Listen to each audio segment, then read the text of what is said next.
you just abandon any precaution. You know, folks, something could happen here, and if it does, so what?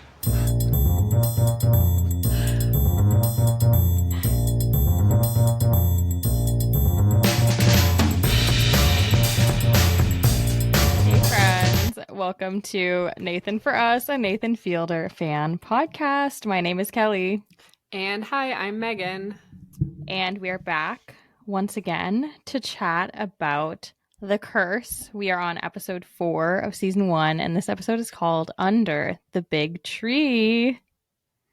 Yeah, I guess it ended up being under a small tree, but yes, very weird plot point, which I guess will go down in a few minutes, but the weirdest of tangents.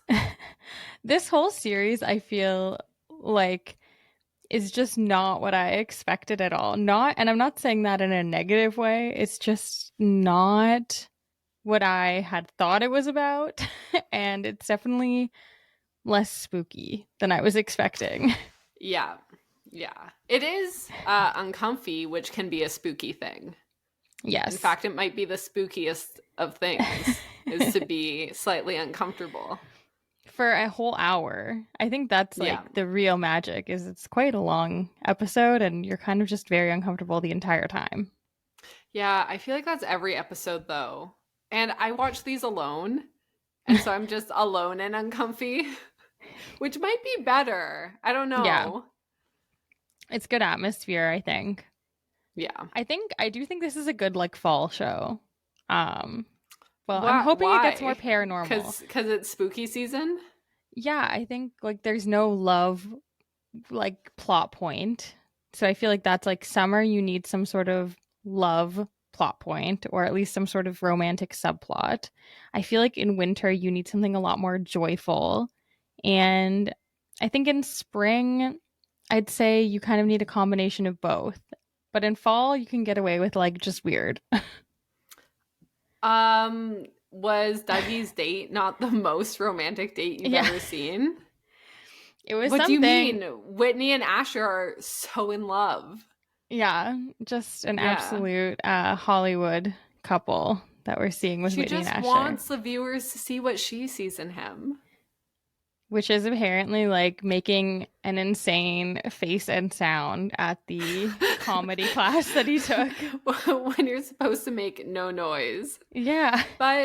And then there was that weird plot point where we thought Dougie was hitting on Whitney.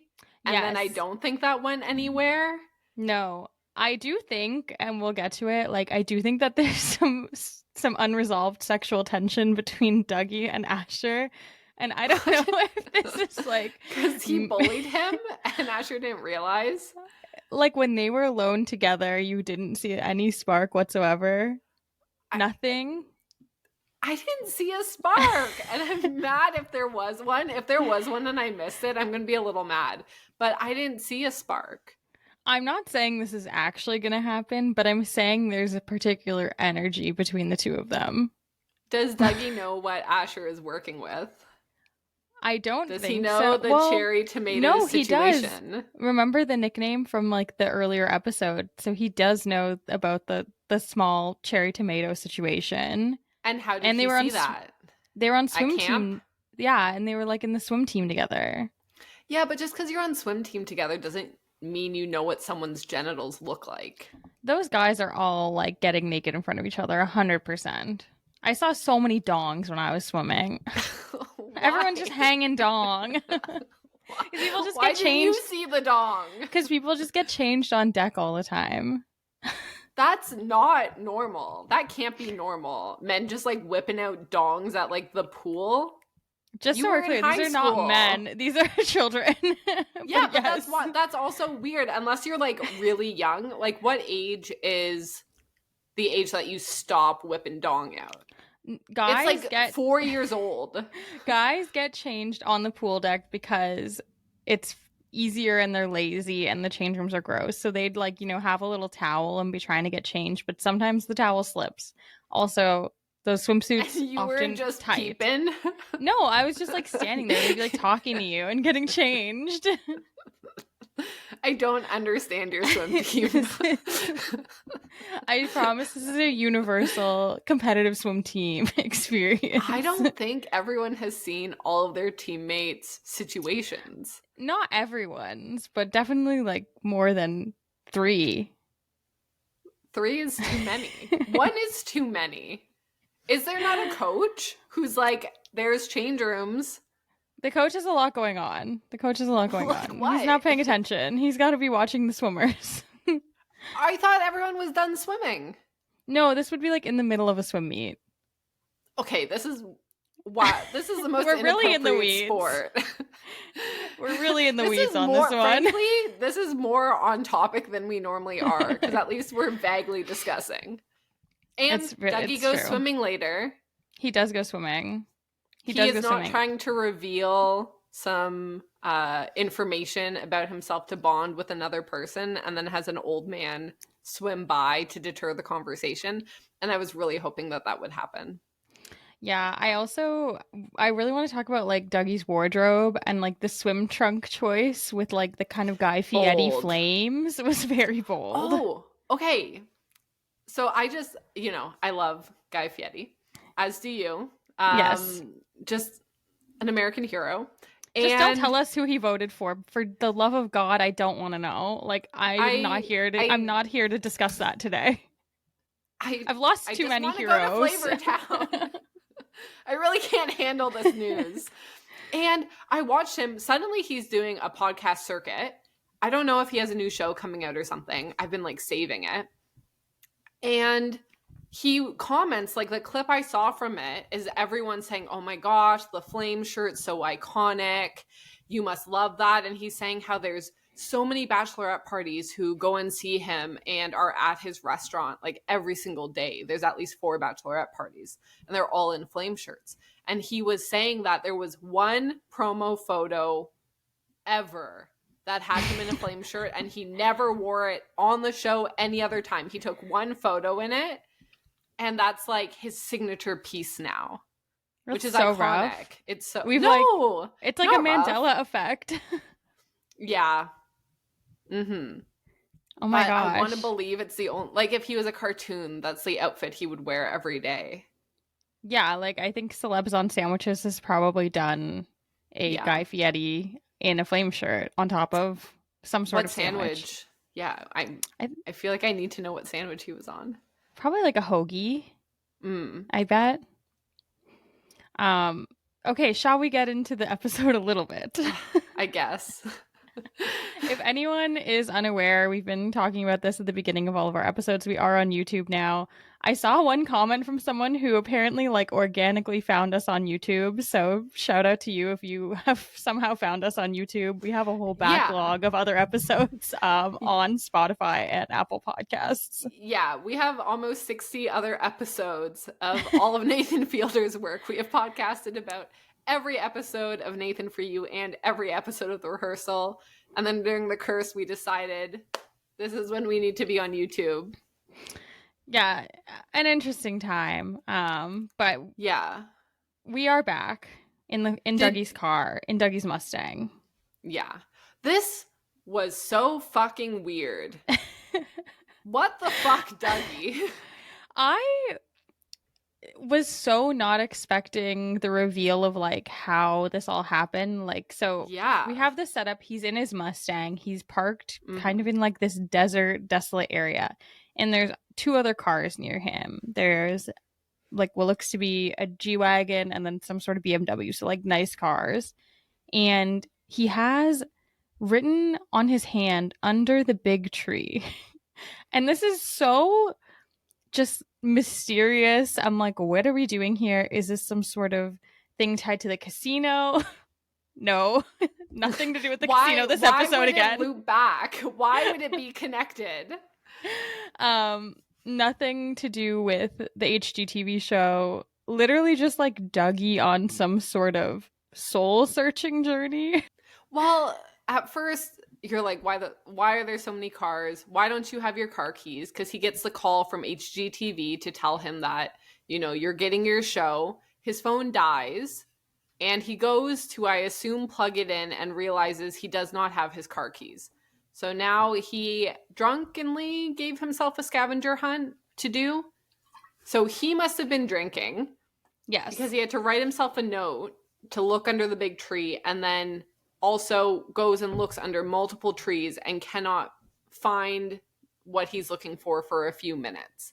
But he has allegedly left himself a scavenger hunt, which I think in normal circumstances would be a very funny thing for drunk you to do to sober you. It's like Yes. you get drunk and set up little games for your future self, which could be very funny if you genuinely don't remember it. But considering what we learn later of how much he remembers, I guess, throughout the night when he's talking to the kid's mom, I'm like, why did you even need to write yourself a note? Like, why was this so difficult? So he finally finds the tree. It is the smallest tree, which is funny. So he thinks he's a straight up comedian, and digs up these car keys, which are super weird. Yeah, and he has the names on the car keys as well. So seemingly we're like, okay, we know who these 2 cars belong to. I do want to say, like, you're a big scavenger hunt fan, but I'm surprised that you didn't like this plot point. Was it just the fact that it was Dougie? Was it him calling this place fucking disgusting, even though it was just like outside? Okay, I think a scavenger hunt needs to be more than you getting drunk and leaving your keys somewhere and writing yourself a note. If there was like, now he does have to go to these children's houses, which I guess is the scavenger hunt continued. I think if it weren't children involved, like high school kids involved, this could be a fun little bit. Like, it would be way funnier if he ended up being friends with some of the casino guys, or, oh, he's on his second date, got drunk again, and this time he's left his car keys here and got his date back home a different way, and is like, oh, I'll watch our cars. I think we could have pulled it in there in some way. I think scavenger hunts become less fun when there's like underage children involved who are drinking around you, a lone adult man, right? Yeah. That's the only part that kills the scavenger hunt. It's so icky. It's weird. It's really weird. We just I keep wanting Dougie to redeem himself. I said this also about Whitney last episode. Like, I want Whitney to redeem herself. Like, I want Dougie to redeem himself. And it's like every episode I just learn more about Dougie, and I'm like, oh, you are more of a mess than I thought from last week, and also like maybe a worse person. Something is happening. Something ain't right with that man. That's all I have to say. Something's freaking happening. And I do like that he was resourceful and he wrote a note on his hand. I don't understand how he was able to plan out the time he's going to drop off these kids' car keys to their house. Yeah. How they got home, who picked them up, why he is watching their cars overnight. Like, why can't the kids come back and pick up their car with their keys just the next day? Why does he have to bring it to them? Yeah. Because he's not even bringing the car. He's just bringing them the keys. Why couldn't they have just taken their keys but left the cars and then gone and picked it up the next day themselves? Like, what is a strange man showing up at your house really doing? I think, clearly, like, this plan was not very well thought through by Dougie or these kids, Wyatt and Calvin, I'd say. Yeah, because I think Dougie was like, oh, you have to leave your car keys with me if I'm going to let you drink and buy you booze. So I guess maybe they were just going along with it. But very strange.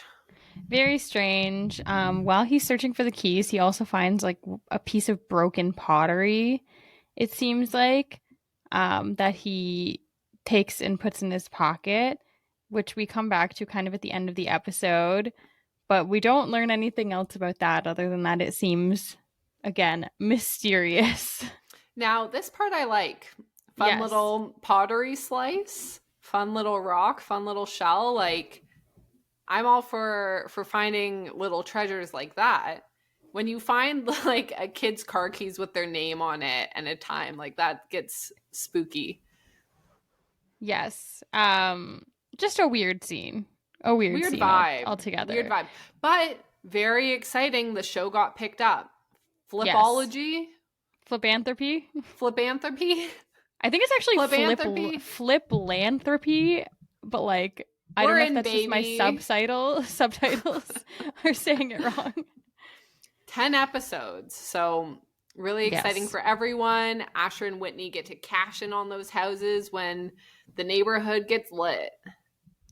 Yes. You know, Asher and Whitney are very excited. Asher in particular is very excited. He's telling Martha from HGTV, you know, you'll be seeing a lot more of us, but G-rated, of course. But Martha has a small tweak to the show. She doesn't want them to focus as much on the people who are being displaced by their developments, which does upset Whitney slightly. I'd say that she immediately kind of switches gears and is like, well, it's fine. We'll just push the environmental aspect instead. Like, she clearly mainly just cares about the show happening. I think the main thing we want to talk about with this whole little scene is obviously Asher's dancing and air guitar, as well as his choice to put on a cowboy hat. Yeehaw. How did we feel about Nathan's new look in this scene? I have a Mars distraction. You have not met Mars. This is my cat. She hangs out with me. So, the cowboy hat. Why does he own that? Why is it just around the corner? Why? What do you mean? You don't have a cowboy hat just around the corner? Like, come on now. He lives in New Mexico, right? I think that's where this show's set. Does everyone have a cowboy hat? I feel like New Mexico, like, you're getting a cowboy hat. You, like, move into your house and, like, your housewarming gift, like, they're throwing you a cowboy hat, baby. Yeah. I think air guitar is a fun response to getting good news. I don't know if it's so fun and funny you need to dictate that to the other person on the phone to show that you have personality. Yes. But, like, clearly Whitney thinks, like, oh, this is hilarious. The network is going to love it. If they could just see him playing air guitar right now, they would know how hilarious my husband is. And all of the people watching would know he's so funny and full of personality. Okay, have you seen the clip of Nathan Fielder where, like, someone spotted him in the street and kind of, like, said, like, Nathan, you're the man or something, and he, like, did this air guitar routine. No. Like, he kept walking and, like, played air guitar. Maybe I'll post it on our story after we put up the episode. Wait, that is funny. So that would be now funny that to see him walking down the street doing it. Yeah, now I'm like, oh, was he calling back to this show that, like, not a lot of people have watched? He was like, this is for the real ones who've watched The Curse. Maybe. Yeah, we've been missing out this whole time. We didn't know. I do feel like we should start incorporating more air guitar just into our everyday lives. Like, maybe there is a place for air guitar. There's, like, air guitar championships and competitions, I'm pretty sure. Yeah. Should Nathan be entering them? Do you have to play real guitar to be good at air guitar? Like, do you want to hold your hands on actual notes, or is it just your enthusiasm that counts? What is the scoring system? I'm no expert. I do feel you probably need a combination of both. Like, to me, air guitar, I'm thinking that it would be almost like Drag Race, where it's like, when you're lip syncing for your life, it's not necessarily the person who lip syncs all the words correctly. Like, sometimes it's just the vibe. If the vibe is right, then you can survive. So I wonder if the air guitar competition is similar. But I also wouldn't be surprised if they actually do score them. Yeah, you must score. It's like, are you realistic enough? It's like, you played the wrong note on your air guitar.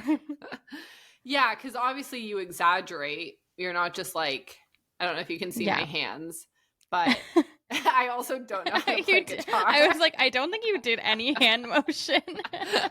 I'm holding Mars and playing a mini air guitar. Tiny cat air guitar. Tiny cat air guitar with no guitar experience other than I liked Rock Band, which again is just buttons. Which would be my preference. Why don't they make it with buttons? The guitar? instrument the guitar? Why is it not just Guitar Hero? Guitar Hero. At concerts, should they put the Guitar Hero thing up for you to play along? Like, would that be a fun interactive thing for the audience to do? It would be pretty funny. I think it would be a little distracting, but also like I would enjoy it. Yeah, because it's not making real noise, so you're not bothering anyone, but it's like a fun thing to follow along with. Yeah, it would be cool, but then when people start bringing their air guitar or their Guitar Hero guitars, and it'd be like a nightmare for security.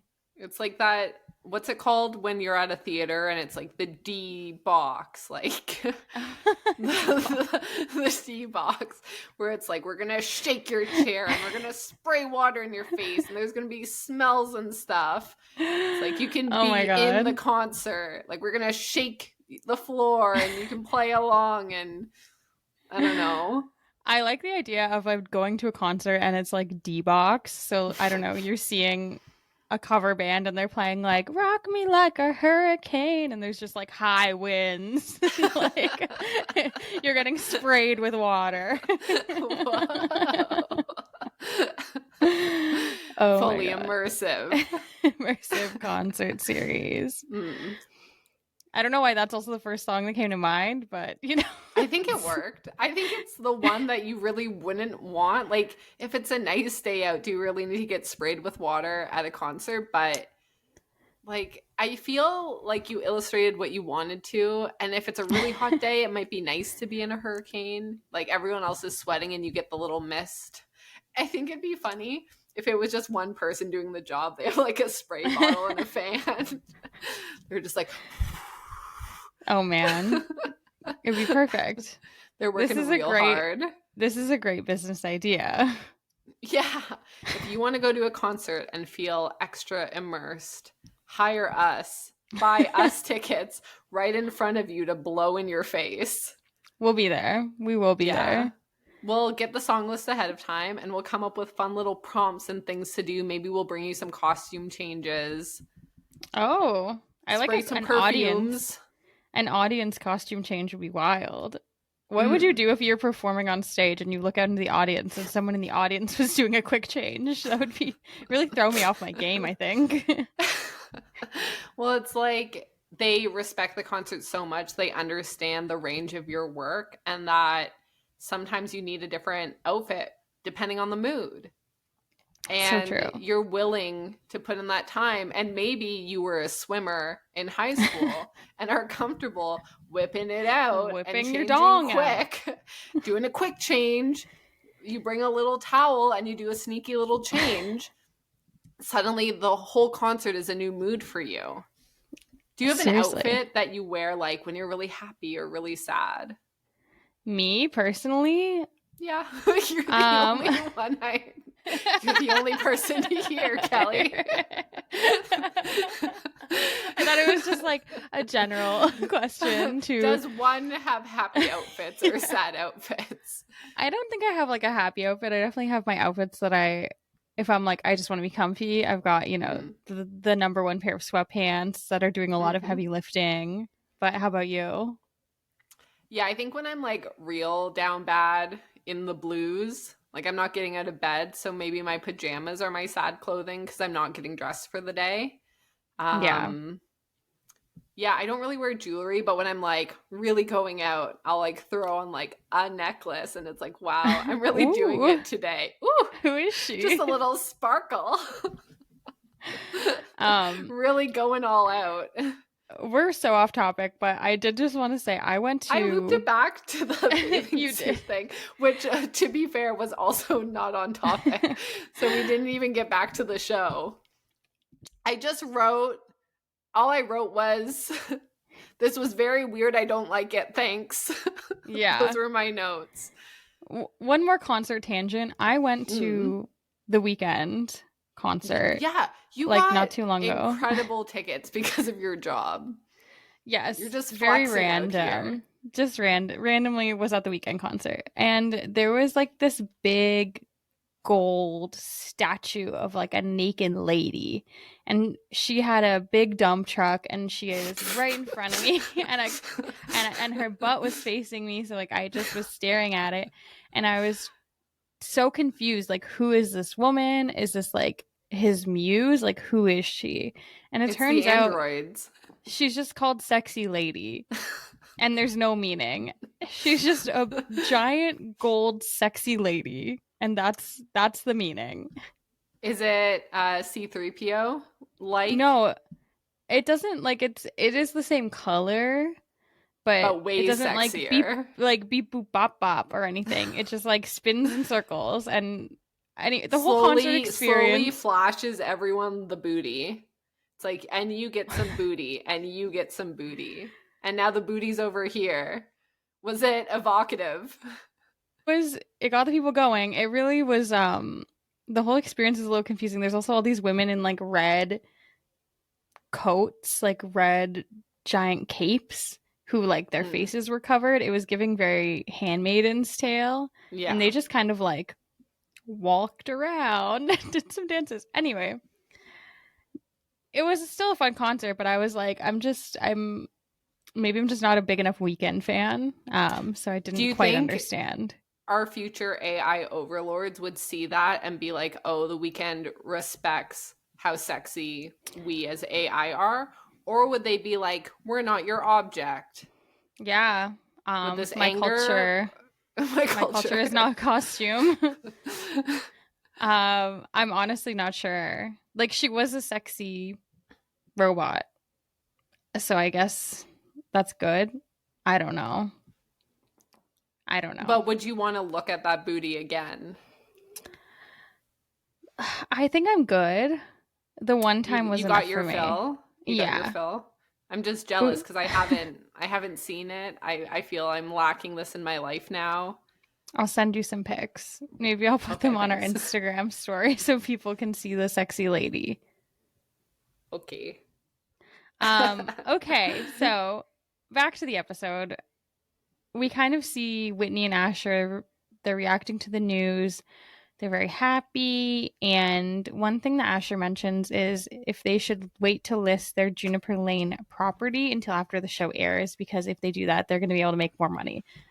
So again, everything's just about the bottom line with Asher and Whitney, as usual. And this is also where Whitney floats out this idea that Asher should do a corporate comedy class.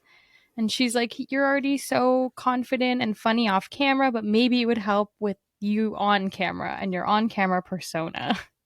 Is there a good way to tell your spouse to take a corporate comedy class for your show? Like, I don't know why she was so dancing around this. I don't know why she didn't just say, hey, you should take this class. She worked so hard to try and kind of not just say like, oh, I think you should take it. And I feel like Asher probably would have responded better if she had just suggested it in a much more direct way. Can you blame the network? Could you say like, hey, the network signed you up for this class? And I think to spare feelings, you just go to. You say, hey, the network wants both of us to go to this class. I'm so excited to go with you. This will be a fun bonding experience. I don't think in any situation you can be telling your spouse that you don't think they're funny enough. And maybe it's because it would literally ruin me if someone was like, I don't think you're funny enough for the show we've just been picked up for, that clearly they liked it enough. I think it could be helpful, but maybe it's helpful for everyone rather than one person being like, oh, I don't need this. I'm way funny enough. And it is you who needs corporate comedy in your life. And is corporate comedy even funny? Okay. I literally was just Googling, like, is corporate comedy classes real? And I couldn't find anything. Obviously, improv classes are real. And you can hire someone to come and, like, do kind of like a corporate event for you. But yeah, I've never heard of a corporate comedy class. And I don't understand what industry you'd be taking this in. I think it's just, like, PG humor. Like, how to be respectful and funny. Because they were talking about making sure the show is G-rated, right? Yeah. So So maybe is it like you work with a guy who is inappropriate and you're like, okay, you need to go take the corporate comedy class to learn to like not be making these weird jokes. I think if you're inappropriate at work, they're not sending you to a corporate comedy class. They're not like, you need to, like, you're so funny. You're so close. You're so close to being so funny. You're just being like really inappropriate to people in the workplace. So we're just going to rechannel that and teach you corporate humor. Like, I think it's like, hey, just fucking stop that. Don't do that. Yeah. Right? That no one's response is go to the corporate comedy class. That would be a treat, honestly. I feel like Yeah. that would be such a fun little outing. Do we think we're getting more corporate comedy class content in the future episodes? Oh yeah. They have to. Although I've thought that about many tangents that they've started. I'm like, this must continue. Also, if I keep looking down, it's because Mars is like rolling around everywhere and I can't not look as it's on top of me. But yeah, I'm shocked we haven't been back to the casino. I'm shocked that there's not way more supernatural stuff happening. I'm shocked Asher wasn't caught with his really poor social engineering to spill Gatorade all over that nice man. Where's the reporter? Where's that girl Dougie went on one date with? They seem to like each other and he's just swimming alone and wants Asher to hang out. It sounds like there was probably someone who wanted to hang out with you. That's what I'm saying. I'm just saying maybe Dougie has a little thing for Asher. I don't know. I'm just saying. Okay. But I wouldn't I mean, look, I'm not going to say cheat on your wife, but it would be a fun plot twist. It would be. It would be one that we didn't see coming. I take it back because Dougie would not be a good partner. No. No. He literally killed his wife. Mm-hmm. But it wasn't his fault. He was cursed. Weird deflection. He really learned his lesson. Now he's getting the teens drunk and taking their keys and drinking and driving and blaming a curse. Yeah. This is really taking responsibility for your actions. I think Dougie has not been to therapy, we can safely say. Yeah. Someone would have told him this is not it. This is not how you respond to the situation. Imagine going to her family and saying, I can't believe this happened to me. I was cursed. I think you don't open with that. I think like seemingly he's kept this buried deep down inside until he told Asher this episode. I think he's probably not leading with the curse, but maybe. That's how you get beat up, right? Like that's the level. If you say this to someone that killed your kid or killed your sibling, they're like, oh man, if only I wasn't cursed. Yeah. I think you're throwing hands. That's a crazy thing to say. This is my new excuse for everything, though. It's like, oh my God, if only I wasn't cursed. Like, oh, I was cursed. So annoying. I hate it when I get cursed. That's today forward. That is how I respond to all things I 100% am at fault for. Yeah. No responsibility. No. It's just like, I was cursed. I don't know. I was tiny cursed. Yeah, famously tiny cursed. Okay, so we do get a new character in this scene who is Maria, and she's one of the neighbors from a few blocks over. She's come over to tell Whitney that Victor, who's the guy that we saw, I believe, in maybe the first or second episode, he's accusing the neighbors in the area of stealing his packages. And Maria's really upset because Whitney had explicitly promised that any new people moving in would be really respectful.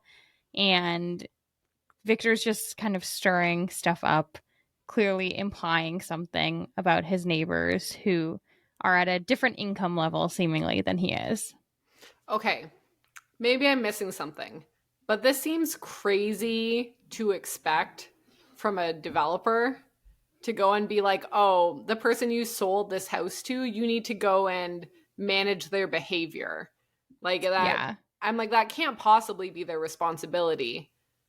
Like, this doesn't happen in any city, does it? Other than the only thing I was thinking of is like those really fancy Disney ones where they're Yeah. like, we are a perfect home and definitely not a cult. And we are all the same. Where I feel like they really vet people now. Oh, okay. You mean like the people moving Celebration in? Town or something? Oh, okay. You're talking about like people moving into the cities. Yeah. Okay. Yeah. Where like I feel Celebration like they really micromanage who lives there. Yeah. But this is just a house in a city. Like, no one would go find the real estate agent or the developer and be like, hey, that person who moved into the house, you said that they would be nicer to us. And they're complaining that their packages keep getting stolen. And they're blaming people in our neighborhood. Like, one, it probably is someone in the area stealing the packages. And yeah, it's probably not you. And you can be upset that he's saying like, oh, it's someone here and probably someone you know. But that can't be Whitney's responsibility to fix. And also, he has a camera right at the door. Can he not figure out who it is? Well, I think he had on the flyer a picture of someone, but it seemed like you couldn't really tell who it was. Like maybe they were wearing a hood or something. I do feel like I understand where Maria is coming from because of the fact that like the way Whitney's presenting herself is that she cares so much about the community and they're really trying to not inconvenience any of the people who already live in the neighborhood. They're trying to like integrate the new people moving in with the old people who already live there. So I see where Maria would be under the impression that Whitney would care about Victor kind of stirring the pot like this and implying that the neighbors were stealing the packages. But to your point, like, yeah, this is not really Whitney's problem. Mm-hmm. But I mean, Whitney's going to get involved because she just can't help herself. She like needs everyone to think that she is the best, most amazing developer, the best designer. She's the most, in touch with the people in the neighborhood. She's just trying to create this harmonious life for everybody who lives there. So that's obviously why she feels that she needs to do something. But it's a very weird situation for both of them, I think. Yeah, I think I would much more likely go to the neighbor who's getting their things stolen if they are leaving notes on my property and just say like, I'm so sorry your things are getting stolen. Like, I promise you it's not me. I hope you find your stuff. But please don't think that it's me doing this. Rather than going and finding the developer and saying, you have to go talk to him. He's stirring the pot in the neighborhood.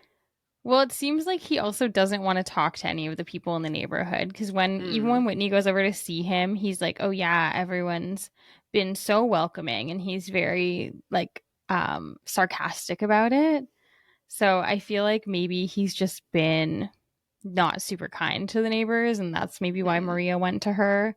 But again, this is all just kind of conjecture from like the 5 seconds we get of Maria talking to Whitney. Mm-hmm. Yeah. Yeah, maybe the rest of the neighborhood's super close and they all know each other and he's a real outlier and is also in like a very different house from everyone. It really sticks out. He's clearly a techie guy, buys expensive things, can leave a $7,000 oven outside. Oh my God. Okay, yeah. So Whitney decides she's going to go talk to Victor. She needs to find her hat before she can go out there. Her very specific, like, knitted bucket hat, it seems like. And this is really where I was thinking about her. I really like this hat. You like the hat? I love the hat. I think it's so cute. Have you found it yet? Hat? No. No, I don't hate it. I don't hate the hat. You can. It's okay. I don't hate the hat. You're like, I love it. It was more just she was so aggressive about like, I need my hat. That is me sometimes, though. I have this one brown toque where, like, I get really grumpy if I can't find it. So I understand, but I think it is very funny how she like almost like skips through the neighborhood, goes like talks to all of the neighborhood. Oh, how are you? Like acts like she's been there forever. Like every single person's her best friend. When there's multiple people she's never spoken to before, like she's talking to the one guy saying like, oh, I know your wife and how are you? What a beautiful day it is. Like, oh, I am sunshine. Like you're welcome. Yeah. You're welcome for being here and bringing such joy to the neighborhood. Yeah, she thinks that she's a Disney princess. But at least you're trying to be friendly. Yeah. Like, why not go say hi to the neighbors? I found the hat if you're interested. I'm a little interested. Okay, let me pull up. I think I found it. Should we be Whitney and Asher for Halloween? Oh my god. I don't know what I would do to be Asher because you obviously have to be Whitney. You could put like a little cherry tomato. You could glue it to some shorts. Oh my god. Okay. The hat is the James Pierce Parachute Poplin Bucket Hat. Is it even still for sale? This show is a few years old. It's currently sold out, at least in the color I'm looking at. It's $210. What the fuck? So maybe I take it back. It's $125 American. The currency I use, that's not a discount for me. Yeah, well, there you go. If anyone's interested in purchasing the James Pierce Parachute Poplin Bucket Hat, it does seem to be out of stock, but you can get on the wait list. So there you go. Okay, got to get on that wait list or learn to knit. Yeah, it was before October 31st. I thought it looked knit, but apparently it's poplin, which is just cotton. Oh. Okay, I mean, but I don't know how to make stuff with that either. She's also wearing like a Greenpeace t-shirt. I can't remember if it's in this scene or a later scene. I just feel like her whole wardrobe, like all of the choices have been so on the nose for this type of character. I think the wardrobe department has done such a great job with her, and kind of she's always trying to showcase that like, oh yeah, she's wearing a Greenpeace merch shirt. So she cares about the environment, but then also she's wearing a $125 bucket hat. Yeah. I mean, I like the Birkenstocks. Love flip-flops, you know. She looks good.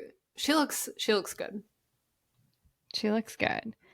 But yeah, so we see a couple of the other homes, and then we also see Whitney getting to Victor's house. And we learn a couple of things about Victor pretty immediately. He's wearing a Seinfeld shirt, and he's listening to some kind of bro-y stock podcast. What did we think about this? Because I think our first impression of him from the earlier episodes, we didn't really know much about him. Yeah, I don't really remember much about him from the other episodes. He seems like a big nerd, has lots of money, seems like a tech bro. I think, you know, you want to be nice to your neighbors and you would hope that he would care, but I guess from his perspective, he's saying, I keep getting robbed. No one's being nice to me. I was going to ask you to ask Colin what are the computers called that he ordered? Alienware. Yeah. Are they good computers? If you're ordering a computer, would you make sure that you have to sign for it so it's not left outside? So Alienware, at least I don't know if this is everywhere, but it's owned by Dell. So in Canada, they ship Purelator. Colin sent me all this info, which sucks. So Purelator won't leave a package at your house ever here. You have to sign for it. So it wouldn't get left in Canada, at least, or at least in Toronto, which is good, but also annoying because like every time they leave the slip, it's very far away. But yeah, kind of random that he had his laptop stolen. Yeah, it seems like when you've had multiple packages stolen and you're shipping an expensive computer, I mean, you don't want to take responsibility. No one should steal. But yeah, if this is a pattern that's happening, make sure you're there. Make sure you have to sign for it. Because now you're out a bunch of money. But yeah, it just sounds like it was just a very tense conversation where they're both pretending to be friendly and like they really get along. And, you know, it's like a little game of chess. Like you push a little like of what you want and the results you want. And the other big thing that we learn is that, again, he switched his oven, which means that his house is no longer Passive House certified. And Yes. frankly, those houses are built for induction ovens. And Whitney wants to make sure that he's doing the proper venting if he brought that in. And I bet this comes back around and that he did not do the proper venting. Oh, you think the house is gonna like burn down or something? Yeah. That's a really good prediction. This I man did not co-sign. vent. He did not vent his house. This man does not know shit about venting. Mm-hmm. Oh yeah, I forgot because we had seen in the earlier episode the guy testing the house with the gas. Now Yep. I understand why we saw that scene. It was because later we are going to get this gas situation. So yeah, maybe the house is going to blow up or he's going to... Yeah, there's going to be a problem. Something bad is going to happen to Vic. Now we're on Vic watch. Yeah. Vic's not long for this world, I suspect. Yeah. His $7,000... Although we keep thinking people are going to die. I don't know why. There's no reason anyone should be dying. It's because it's called the curse. It just feels like curse to me implies something really bad happening. Something way worse happening than there not being chicken in your chicken penne. Okay, but, you know, you have certain dinner expectations. And when those aren't met, it can be horrific. Traumatic, even. Traumatic. Mm-hmm. But yeah, Whitney's super upset about the stove, especially because it's $7,000 and he didn't even try to resell it. He just left it outside sitting on the curb. I can see how if you're putting out a show about being environmentally friendly and like this is a very specific certification you need on your home for that to get taken away when you were going to continue featuring the home supposedly, and now of course they can't. And I mean, she didn't want to and Vic didn't want to be a part of it anyway, but it is an issue. Yeah. You know, and again, what they're saying is you can't force someone to run their home in a certain way, but if it's for a show, maybe he should have had to keep the oven for a hot minute.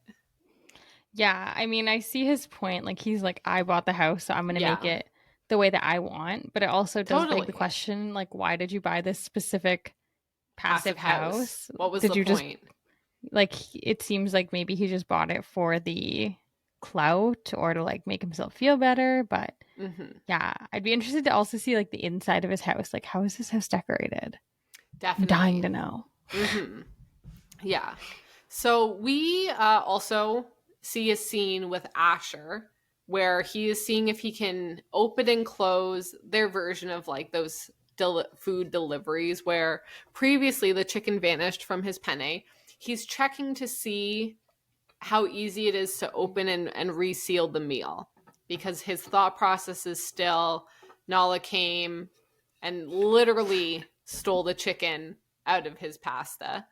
And while this is going on, he's listening to a podcast about gold stocks, which is very funny. He's very like cartoon duck villain in this moment, like mad about his chicken and listening to how all the prices of gold have doubled and have increased. So I feel like we're going to see some gold at some point. I think we're going to find some treasure.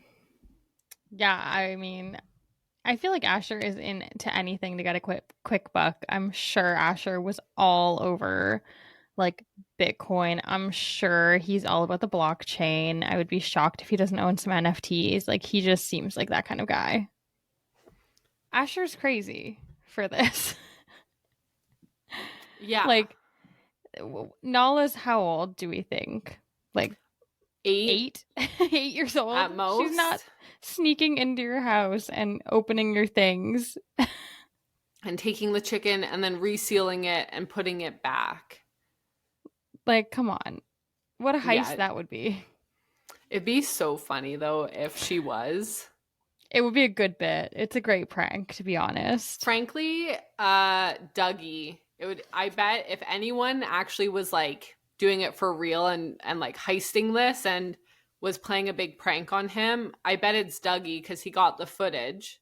Yeah. Although he wouldn't have known that was her curse because she didn't even say it until recently. Yeah. No, like clearly Nala's magic, Mm-hmm. you know, but we'll get into that in a bit. Um, we go back after this to Dougie, and this is kind of where we find out about the fact that Calvin is the owner of one of the cars and that he's a teenager. And the story that we learn is that Dougie was outside of the high school, I assume, lecturing all the kids about drunk driving, telling them about how his wife died, and then offering to buy them alcohol, but taking their keys so that they're not going to be able to drive. Yeah, I was a little confused for a moment about if he was invited to the school to do a talk on drunk driving or if he was just outside yelling about it. I think the second. I think he was just outside yelling about drunk driving. And then apparently he, I guess, again bumped into these kids at the LCBO where he claims that they were asking anyone who walked by to go in and purchase them alcohol. And he agreed to it if they give him their keys so he can monitor them and make sure that, oh, if these kids are going to get drunk, they're not going to do something stupid like I did, which is an insane decision to make. Yeah, for everyone who's not in Ontario, the LCBO is the liquor store here, but he was outside of a liquor store. Our Canadian is showing. Oops. The SAQ if you're in Quebec. But yeah, so this whole thing is just like very bizarre. The whole interaction. So weird to get mixed up in, especially when you clearly got a DUI.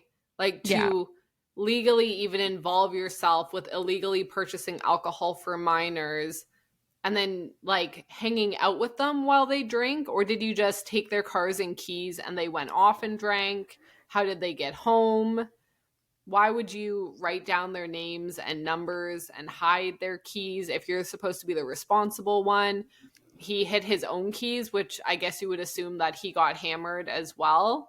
So was he drinking with the kids? It's just all a very weird situation for him to put himself in willingly. Yeah. Like, this seems like the complete opposite of what you should be doing with your time. I also, until like the beginning of the episode where we saw Martha call Dougie, like up until that point in the past couple episodes, I had been thinking that maybe Dougie isn't actually a TV producer. Just because he seems like such a mess. He has all these problems with the drinking and possibly the gambling, and he made that weird show about the guy who was in the apartment fire. The burn victim. The burn victim. Yeah. So it just, like, I was a little bit dubious about the fact whether or not he was actually a producer, but it seems like he is, since Martha did call him. So she clearly just doesn't know about his extracurricular activities, I guess. Apparently he's difficult to get a hold of, so we don't know how many days even the project was greenlit, and he's supposedly waiting there for this news. Yeah. Yeah. Questionable if he's good at his job or not. Yeah, he wants to do all these like crazy reality show plot lines, which I think you were saying HGTV has some. Some weird sexual tension, unnecessary tension, I suspect. Yes. So maybe he's onto something with these like crazy plots that he wants to travel down, but that seems a lot more like a Bachelor producer. Yeah. Although he did produce a Bachelor type show. So maybe that's where he's getting his inspiration from. That project did not get greenlit though. So, but he wants there to be more spice in the episodes. He's not feeling that the environmental aspect is enough. The wholesome community vibe is enough. He wants drama. Yeah. Which does not seem like it's the project they greenlit. Like, no. They probably have a lot of input. So him wanting it to be completely different. He also lies to Asher and says that it barely got greenlit and they really have to step up and do a lot more. Yeah. Yeah, we'll get to that convo as well. But we see Asher visiting Abshir and the girls another time. And he brings over a bag of pantry items that he had been taking out of his own pantry, which Abshir is a bit confused about. Like, as he had mentioned before, he works at the grocery store, so he doesn't really need all of these random items from Asher. And this is when Asher also quizzes Nala on the different types of pasta. Yeah, he's interrogating this small child about like what she calls penne. which is probably the reason he went there in the first place. Yeah. He's He, like, obsessed with doesn't- the curse. He doesn't care that much about the mold test. He's like, I really need to get Nala in a room and ask her why she fucked with my penne. Yeah. Oh my god, the mold test is disgusting when he cuts into the So ceiling. gross. Yeah, Asher cuts into the ceiling and a bunch of like sludge falls on him basically. Very nasty. Mm-hmm. The girls clearly are not interested in interacting with him. He's trying really hard to endear himself, but it's just not working. And then he kind of brings up the curse to Nala, and Abshir gets a little bit upset and then asks Asher to go talk to him about something outside. And so at that point, Abshir's like, hey, can you stop bringing up the curse thing? Like, she was kind of obsessed with it, and she was obsessed with these curses, and she's filling her head with all this kind of stuff, and we don't fuck with that. Where I'm from, which is apparently Minnesota. Yeah, Asher with the zero self-awareness. After this conversation where it's very clear why Abshir pulled him aside, is like, Yeah. oh, what did you want to show me? He's just like, come on, man. Yeah. And also, like you're giving him free rent. He hasn't paid Yeah. rent in a few years. He works at a grocery store. He's buying what he wants to from the grocery store. He doesn't want your weird random pantry items of food he doesn't even normally cook. Yeah. So just a weird situation. But the biggest ick I got was when Nate was like, or sorry, Asher was like, oh, you can tell your teacher Uncle Asher helped you make this. Oh my when he god. was talking about like the petri dish of mold. Oh my god. And I was like, oh my gosh. Yeah. It's bad. It's just like leave them alone. They just don't want to be involved with you. You're supposed to be their landlord, and he keeps trying to be their friend to find out more information about the curse. It must be really weird as a parent to have someone who chased your kids down the street, Yeah. has had multiple weird interactions with them, keeps showing up and is like over talking to them. And I think in some cases you can see that as friendly, but like when you barely know them, being like, oh yeah, you can tell your teachers I'm Uncle Asher. It's like, you don't know their family. No, it's so bizarre. I also feel like back on the pantry stuff, kind of exactly what you said. Like, again, he brings over all this stuff. He doesn't know anything about them. And he's just expecting that, like, oh, well, I'll just give them all of like this random stuff that we don't want, which is, you know, it's one thing to donate a bunch of food to a food bank, because at a food bank, people go in and they choose generally what items they want to take. Like, you can't just give people random shit and expect them to be so grateful. It's like people want to make their own choices in life. Like, you can't just be forcing yourself on them. And I feel like this comes back later with the chiropractor thing. When Whitney's at the chiropractor and she wants to pay for Abshir to go to the chiropractor, it's like, Whitney, probably the issue, he doesn't need to go to a chiropractor. Like, it's probably just his job. That's probably why his neck hurts. Or maybe he needs a new bed or something. But you haven't even like talked to him about any of his circumstances that have led to him having this neck pain. You're just assuming like, oh, I'll just send him to the chiropractor and then he'll be so grateful and thank me. Now, it is weird to make a medical appointment for someone you don't know. So weird. You also have a bias here. You hate chiropractors and would think that this is a nightmare. Whereas if someone made me an appointment, I might be like, oh, it is kind of nice. I don't have to pay for this appointment. My neck does hurt. So there's I feel a tiny bit of bias where you think chiropractors are like the devils. I don't think that, like, I have no personal issue with chiropractors. Like, I think chiropractors are really nice people. No, like, I know people who are chiropractors and they're great. I just personally would never go to a chiropractor. I personally would not go to one. That's just me. I'm not a doctor, though. I just have a degree in public health. Yeah, so I'm excited to see if he actually goes to the chiropractor. I guess we don't know 100% that is who she is sending. I think we're all just assuming it's Abshir, because Yeah, it who else is definitely she making is. this appointment for? If And she made one, she's yeah, assuming he doesn't have insurance, so like it's definitely Abshir. yeah, because it would make sense if she was making an appointment for Asher, but Yeah. you don't know him really. Yeah, these people will do anything but have like a normal conversation where you get to know these people to learn anything maybe about them. Ask, be like, hey, there's a Yeah. chiropractor I really love. Is that something you'd be interested in? It really helped with my neck pain. Would you be interested in going? Yeah.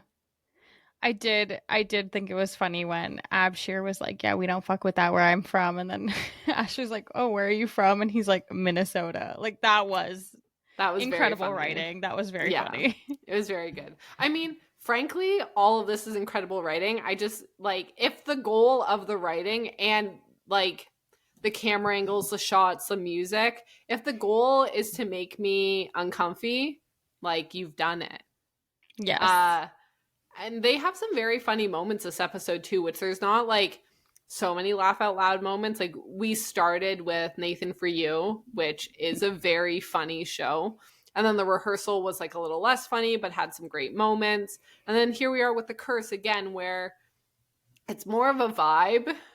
Yeah. Where you're just like... just vibing out, baby. Where you're just like, oh my God. I just want to talk to people about it. But this was like a genuinely funny moment. Yeah. Mm-hmm. Yeah. It almost feels out of place. Yeah, especially when Asher said, oh, what did you bring me over here to show me? I was like, yeah. Come on, man. Like, please. Come on, my guy. Act like you've been here before. Yeah, act like you've talked to someone ever in your life. A tiny bit of self-awareness. Yeah. After this scene, we also see the scene with Whitney back at the offices for her passive homes. And she's asking her assistant if she had talked to Fernando recently, because basically Whitney is uncomfortable with the fact that Fernando is bringing a gun to his job as a security officer.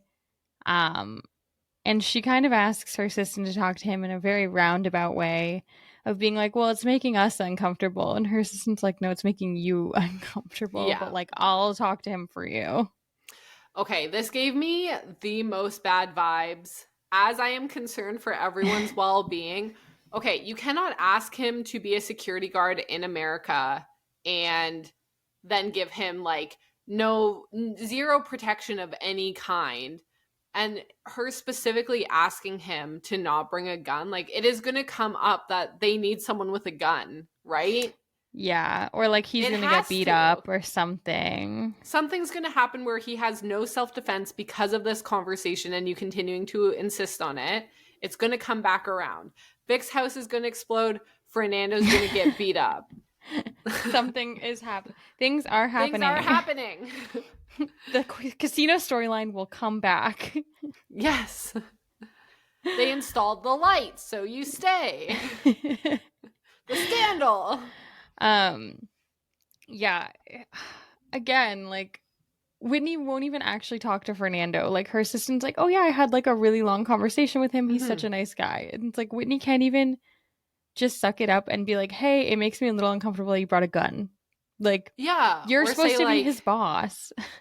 Or say like, what are your reasonings for bringing it? Are there other like defensive items I can provide for you? Do you want like pepper spray? Do you want like proper clothing? Like, how can I equip you to feel comfortable in your job that I have asked you to do? From being a barista to now like the security guard of allegedly the sketchy area that gets like all the crazies out at night.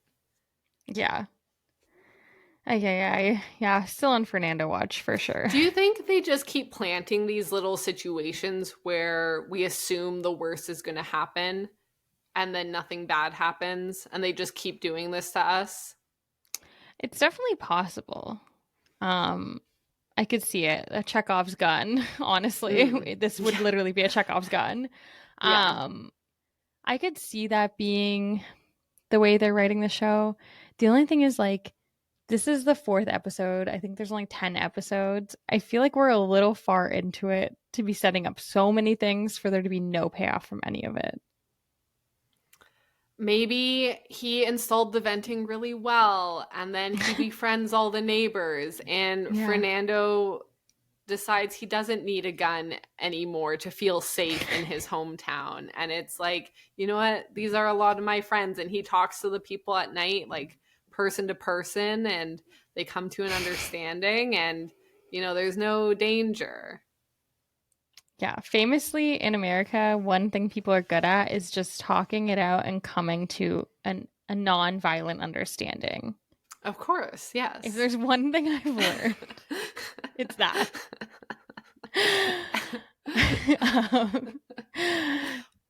But yeah, so after this conversation, we see that Asher has gone to Vic's house and he's gonna take the induction stove. I mean, fair. From the second they said $7,000, I'm like, someone needs to go get that oven. Yeah. Okay, now, but like where you lose me is Asher being unwilling to do anything to actually get it.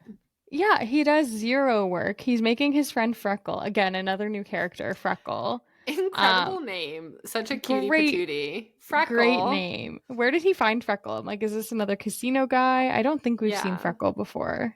Yeah. I don't think so. Did he hire him from like TaskRabbit? Like, where did he get this guy? Now, I'm no expert at lifting random ovens from the streets to the bed of a truck. Yes. But you shouldn't be pushing it. You should be pulling it, my guy. No? Yeah, and like you gotta pull it up. I don't know why. If you're pushing it, like I feel like you need a second person. Yeah, you gotta pull it up. And I say this with zero authority on the matter, and maybe everyone listening is like, that's way worse. But it really seems like that's the way you're supposed to do it. And especially if you're one person. Yeah. And if you care so much about this oven, hire a second person if you're not willing to be on camera. Far before you pull up with a truck, you should be well aware of where the security cameras are on this house. You guys built this house. I will say, like, if this were Nathan Fielder and not Asher, we would be seeing, you know, prosthetic. We would be seeing costume. We would be seeing distraction for the camera. A balloon in front of the camera? Yes. Yeah. But maybe we would see our friend from the movement, our bodybuilder, come and do the dirty work for him. I don't think he's our friend of the show. Person who was on Nathan For Us, who we have discussed before. Not our friend. Us? We have no friends. We don't know him at all. Friends? Never met him. But, like, who are the strong men in the Nathan Fielder universe? Anthony Napoli could move an oven, I bet. Yeah, the movement guy.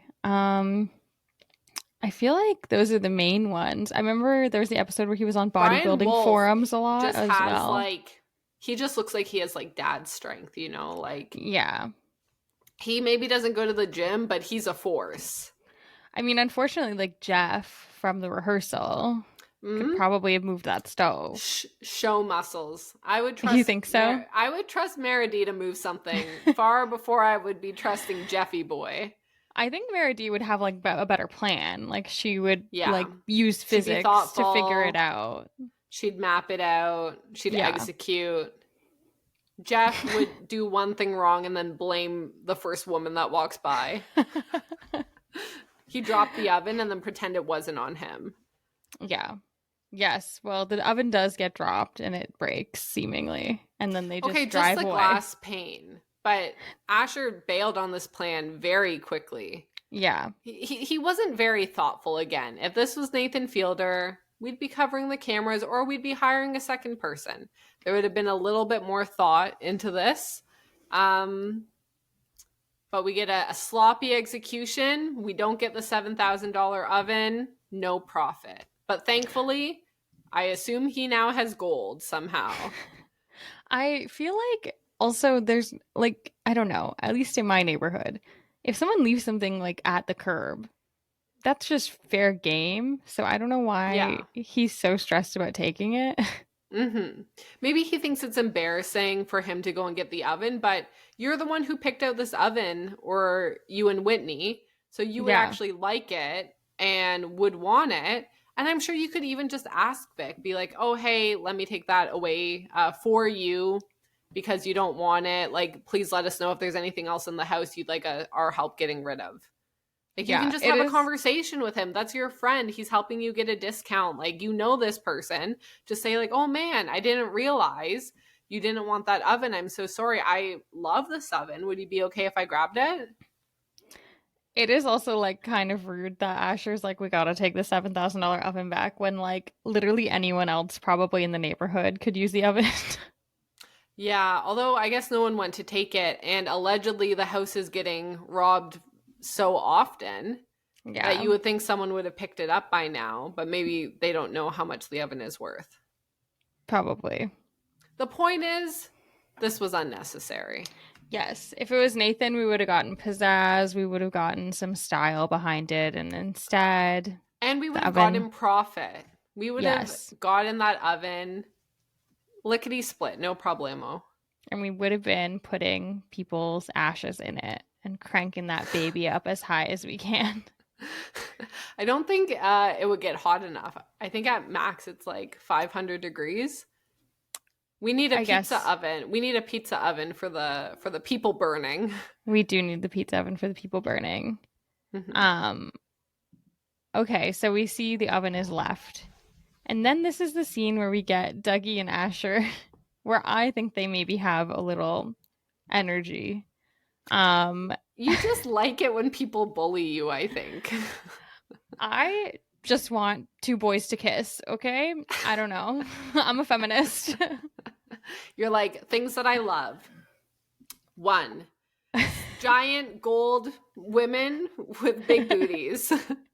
2, boys who used to get bullied, or a boy who used to bully other boy, resolving, smooching a little. It's called Friends to Lovers, okay? It's a bestseller for a Was it reason. enemies to friends, friends to lovers? I think Yes. there's lots of jumping points. I think that's the perfect special sauce. Like enemies to friends to lovers is like my ideal. What's your favorite romance trope? Like how do they start? How do they end? I mean, I love a friends to lovers. I love a forced proximity. I love it when there's only one bed. There's an inn. I love it when there's only one bed. The air conditioning is broken. It just keeps cranking it out. It's so cold in here. Nothing is more like I'm like yes, like blowing air horns, like "Grr, grr, grr, grr, grr," but it's like me at 11 p.m. and I'm like lying in bed and they get somewhere and there's only one bed and I'm like yes, let's fucking go.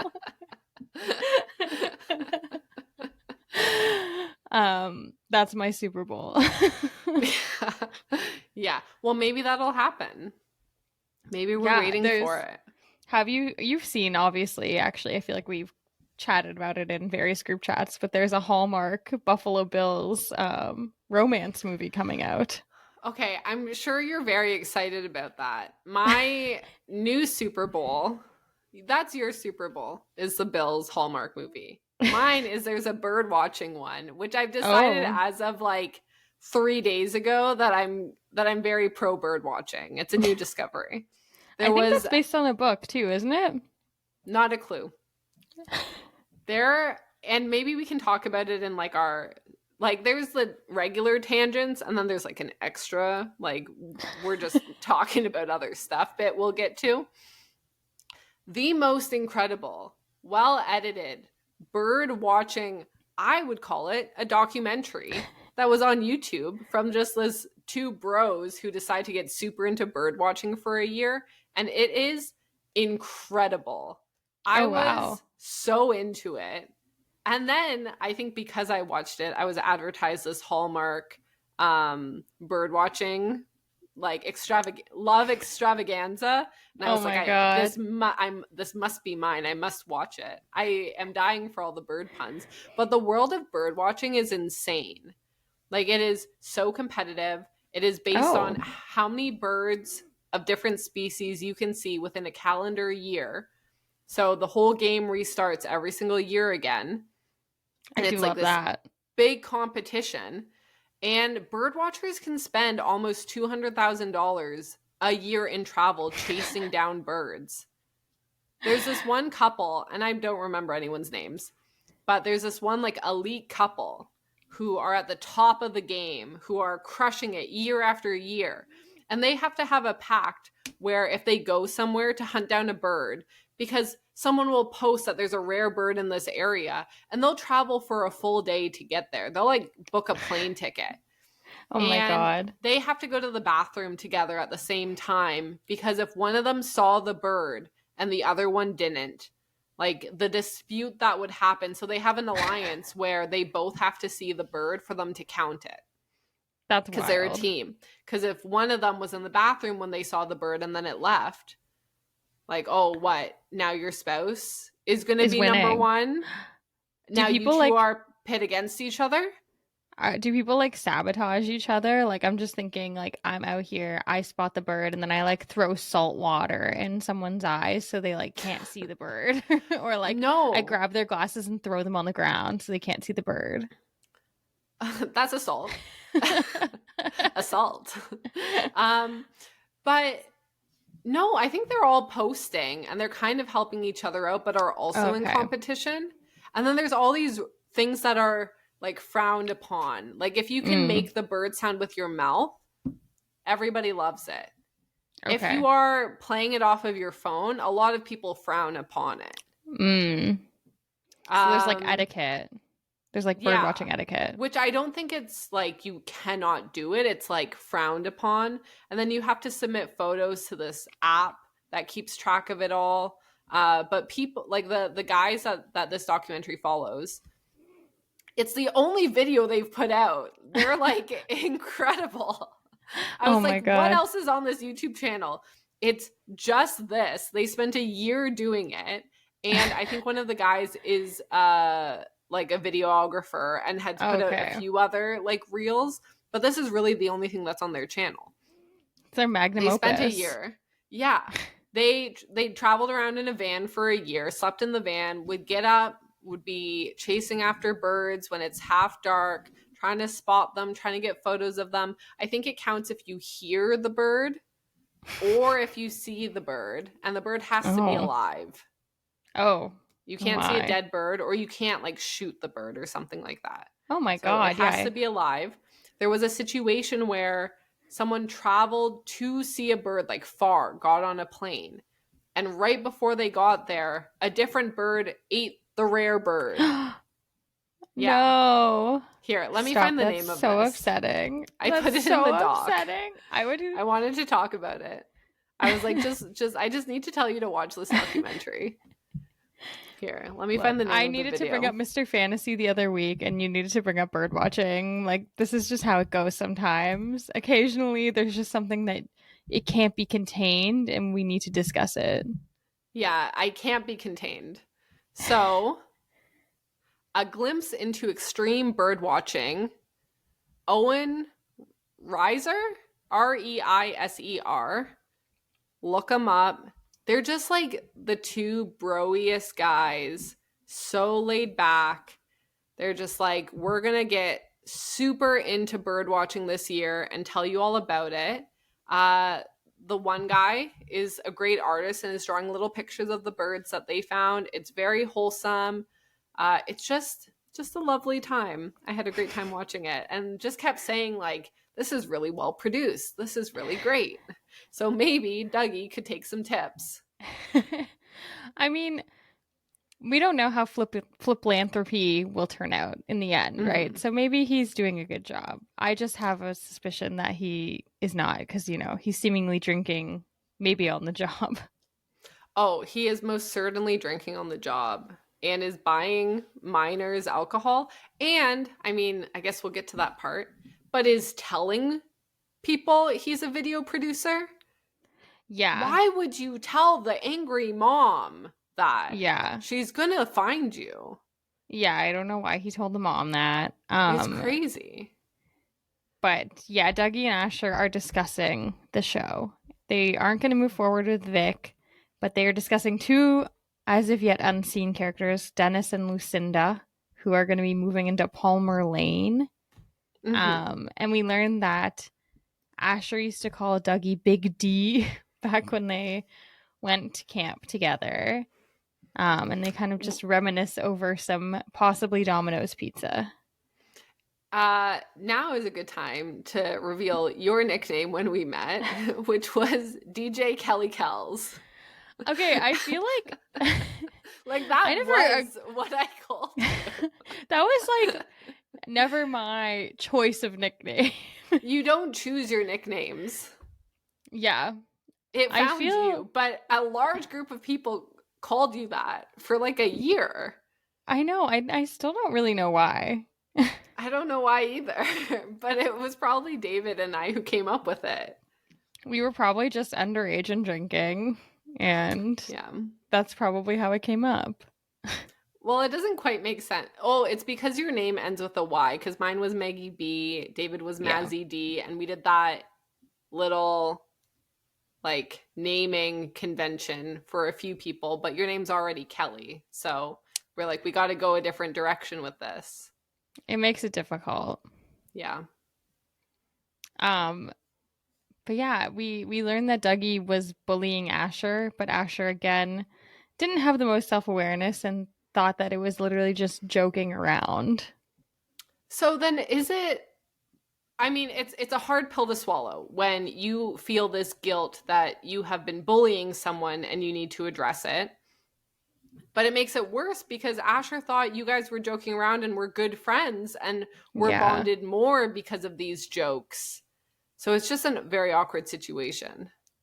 Yeah, I definitely feel for Asher. Like, it's also tough because Dougie seems like such a loser now. But you can tell Asher really wants to impress him still.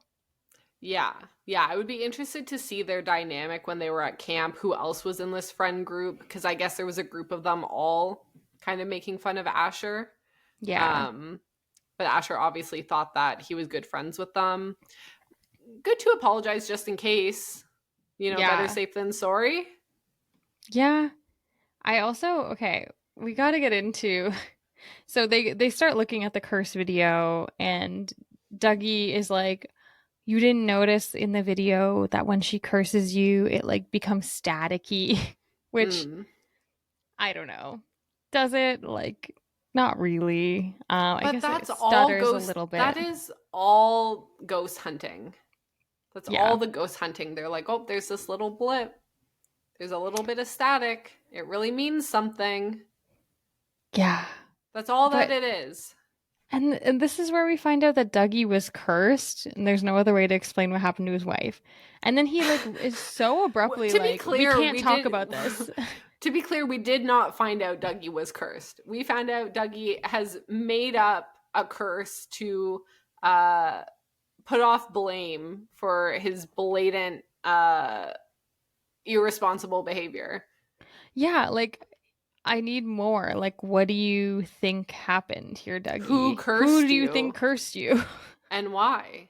What if we get a flashback and it is Nala cursing him? Then Nala is magic, for sure. Yeah.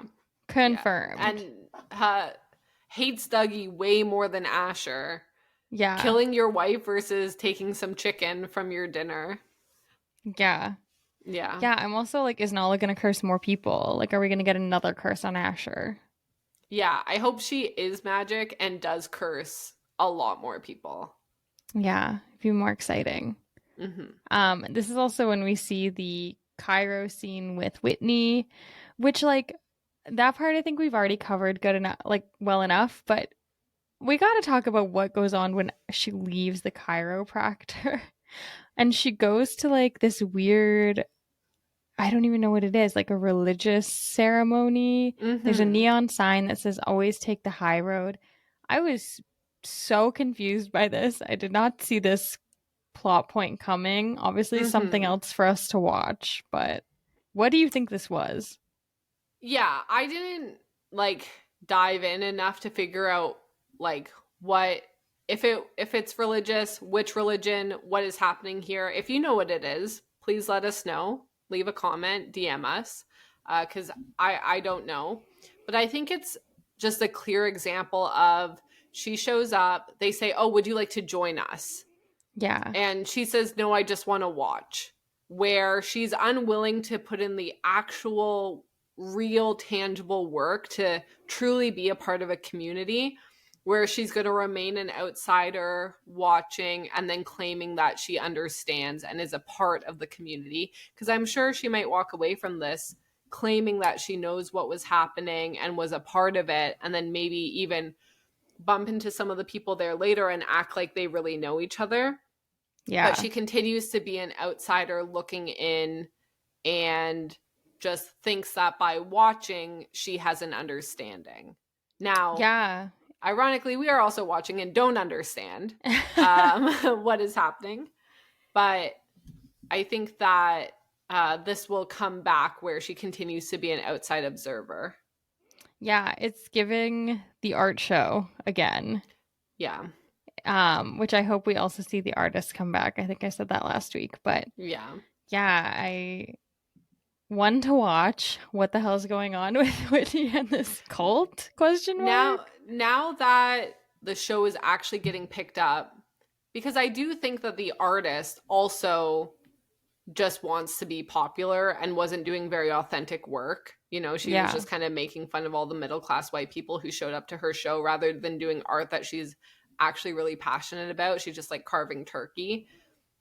So I do wonder if now that Whitney has this show, if she is going to be more interested in Whitney as a person to push her own art career further. Yeah, I mean, I think that's definitely a possibility. We also will probably see those houses that we think possibly have her art in them that she did not approve of. Mm-hmm. So I think that there's definitely a chance we see more of her, and I hope we do. Mm-hmm. Yeah, just a weird kind of little scene there. And then we do see Dougie going swimming. There's very eerie music playing when he gets back to his car and he starts looking at that piece of pottery again. Yeah, I want him to find where it matches. Like, I want him to walk past whether it's maybe a part of the building that Whitney went to. I want him to walk up and be able to slot that piece in, and it would be so satisfying. Yeah, I'm like, is it a piece of one of the houses that they knocked down? Is it to do with this religious thing that we saw? Yeah. Who's to say? I feel like there's no way to predict at this point. Yeah. Maybe if we were like pottery experts, but I don't think that would help. Never know. And then we do it wouldn't hurt. Yes, it would not hurt to have a pottery subject matter expert to discuss. We end on the corporate comedy class where the teacher is telling the class, step one, the thing they're going to do first is to make people laugh with no words. And we see a bunch of people doing kind of like erratic, random gestures and pulling faces. And then when it gets to Asher, he makes a very large series of faces and he makes a lot of sound. Which, to be fair, I think the instruction was no words. So I guess sound isn't words. He didn't really use words particularly. Yeah, this was terrible. Now, did a single other person do anything that was laugh out loud funny? No. It is rough when those other things got laughs and his got no laughs. It's just an awful task to be assigned, Yeah. It's just so awful to watch someone overthink it and be partway through and like really trying and not succeeding, and 'tis life. Yeah, it's like when you go to a comedy, like a stand-up show, and the person isn't getting laughs. It is one of the worst feelings, I think. You just want to kind of crawl out of your skin. It's a hard gig. It's a hard job to be in. But I did once like have a friend who was introducing me to some of their friends, and we all went to a comedy show together. And the jokes we were each laughing at were very different jokes. We had zero overlap of what we were laughing at. And I kind of knew in that moment, like, oh, we really don't find the same things funny. Like, we have a mutual friend, but like, we will probably never be friends. Like, we'll never make each other laugh. And I thought it was such an interesting way to get to know someone, especially when there was a wide variety of comics, where it's like, I was in that situation completely by accident. But I do think it's a good way to tell if you're meeting like a new group of people or some new friends or something. Maybe go to a comedy show and see if you laugh at any of the same jokes, because if you don't, maybe not worth a friendship pursuing. Gonna be hard. It's gonna be hard to be friends. Yeah, they were laughing at like really not cool stuff to laugh at, I think. Oh, Although no. obviously the comedian thought it was fine, but I was like, oh, that's really not like not something I don't know. Just a difference of opinion. Well, our next episode is going to be called It's a Good Day. And the description is Whitney and Asher struggle to see eye to eye in the hunt for a home buyer. So it seems like we'll be meeting some new potential buyers. I'm sure we'll see some more passive houses. And hopefully Fernando's okay for another app. Yeah, Our we boy. should see her new mosaic design. We saw someone in the passive house trying to take photos of the new kind of broken up glass mosaic, and Whitney said, don't get your face in the photo, take it at an angle, which reminds me of like anytime you ever see a mirror for sale on Facebook Marketplace and just see like this random person just like trying to take a photo posing in the background is always so funny. But I'm excited to see that. And yeah, hopefully everyone lives another episode. Yeah, we'll have to find out. Yeah, I think that's everything we wanted to talk about for this week. If you want to check us out on our socials, we are at NathanForUsPod on Instagram, at NathanForUsPodcast on TikTok. You can email us, NathanForUsPodcast@gmail.com. Check us out on YouTube, Nathan For Us Podcast. I think those are all the important ones. Send us a voicemail. This has been Kelly and Meagan on your side.